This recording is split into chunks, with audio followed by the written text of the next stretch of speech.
Deyəsən talih üzümüzə gülüb. Bu zalım Azərbaycan hakimiyyətinin dəyişəcəyinin ayaq səslərini eşidirəm. Ciddi faktlarım var. Demək, mən uzun illərdir YouTube'da siyasi mövzularla bağlı yayımlar eləyirəm, canlı yayımlar, videolar. Axır vaxtlar TikTok'da da buna başlamışam.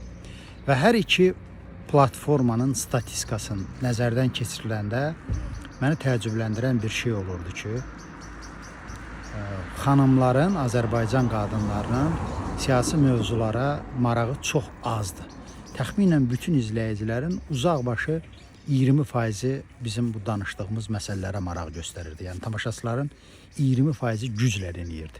Və bu tək mənim kanalımda deyil, mən maraqlanmışam. Digər siyasi tənqidçiliklə məşğul olan YouTube istifadəçilərinin də statistikası aşağı yuxarı mənim statistikam kimidir.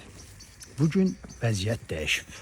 Həm YouTube'da, həm TikTok'da müəllimlərlə bağlı çəkdiyim videonun statistikasına baxdım ki, o videoda Azərbaycan hakimiyyətinin müəllimlərlə bağlı bir planı barəsində danışmışdım ki, onları saat 8-dən 6-ya qədər məktəbdə saxlamaq istəyirlər.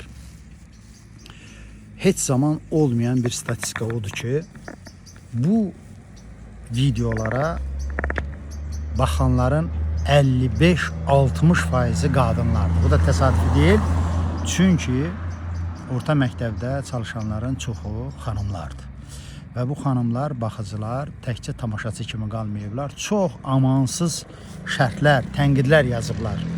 Minlərlə, bəlkə də 10 min aşıb artıq mən onların sayını itirmişəm. Hakimiyyəti bədnam eləyirlər, tənqid eləyirlər, qınayırlar. Xülasə avırların tökürlər.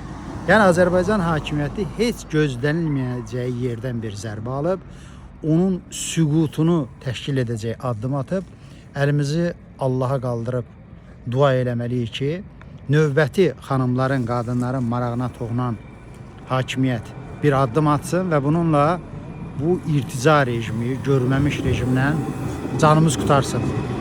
Uzun illər biz bunu bacarmadıq, bəlkə xanımlar bacarsın.